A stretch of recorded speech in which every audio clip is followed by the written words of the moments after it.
അങ്ങനെ നമ്മുടെ സൂപ്പർ കൺമണി പഴയതിനേക്കാൾ സൂപ്പറായിട്ട് തിരിച്ചു വരികയാണ്. മാനസിക്ക് വീണ്ടും തിരിച്ചടികളുടെ കാലം ആരംഭിക്കുന്നുണ്ട്. സാഗറിന്റെ ബുദ്ധിപരമായ നീക്കത്തിലൂടെയും കൺമണിയുടെ ഇടപെടലുകളിൽ കൂടിയും കൃഷ്ണന്റെ ആ ഒരു അപകടമായിട്ടുള്ള പോക്ക് എന്നേക്കുമായിട്ട് തടയപ്പെട്ടിരിക്കുകയാണ്. അല്ലെങ്കിലും കൃഷ്ണ മാറാതിരിക്കാൻ ഒന്നും ആവില്ലല്ലോ, കൺമണിക്കുട്ടിയല്ലേ കൂടെയുള്ളത്. കൂടാതെ സ്നേഹനീതിയായ അച്ഛൻ സാഗരം സുജാതയുടെ കൃഷ്ണന്റെയും ബലരാമന്റെയും കല്യാണം ഒരുമിച്ച് കാണണമെന്നുള്ള ആഗ്രഹവും നടക്കുക തന്നെ ചെയ്യും. കാരണം ഒരു നല്ല ആഗ്രഹമാണല്ലോ അത്. തൻ്റെ ചോരയല്ല എന്ന് കരുതി അവിടെയും ഇവിടെയും കൃഷ്ണനെ അവഗണിക്കാനല്ലോ ശ്രമിച്ചത്. അല്ലെങ്കിലും അങ്ങനെ അവഗണിക്കാനൊന്നും അവർക്കാവില്ല. കൃഷ്ണന്റെ ആത്മാർത്ഥമായിട്ടുള്ള സ്നേഹം അങ്ങനെ കണ്ടില്ല എന്ന് നടിക്കാനും ഇത്രയും കാലം സ്വന്തം മകനെ പോലെ സ്നേഹിച്ചതും അവർക്ക് മറക്കാനൊന്നും പറ്റില്ല. അങ്ങനെ ഇത്രനാൾ ആത്മാർത്ഥത നടിച്ചതും നല്ലവളായി എന്ന് മറ്റുള്ളവരെ കാണിച്ചതും ഒക്കെ ഒരു നിമിഷം കൊണ്ട് തകർന്നടിയാണ് മാനസയുടെ കാര്യത്തിൽ. ഇനി മാനസയെ എങ്ങനെയാണ് കൈകാര്യം ചെയ്യുന്നത് കണ്ടു തന്നെ അറിയണം. മാനസിക്ക് ഒരിക്കലും നന്നാവാൻ കഴിയില്ലെന്നും അവളുടെ മനസ്സിൽ പ്രതികാരം മാത്രമേ ഉള്ളൂ എന്നും കൺമണിക്കെങ്കിലും മനസ്സായാൽ മതിയായിരുന്നു.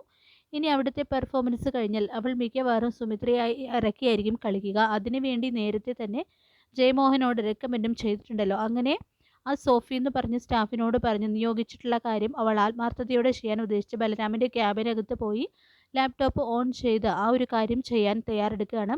ആരെങ്കിലും വരുന്നുണ്ടോ എന്ന് അങ്ങോട്ടും ഇങ്ങോട്ടും നോക്കുന്നുണ്ട്. ദേവിജി പറഞ്ഞതിന് പ്രകാരം കൺമണി അലർട്ടായി നിരീക്ഷിക്കുകയാണ് എല്ലായിടവും. ആ സമയത്താണ് സോഫി ബലരാമൻ്റെ ക്യാബിനകത്തേക്ക് കയറി പോകുന്നത് കാണുന്നത്.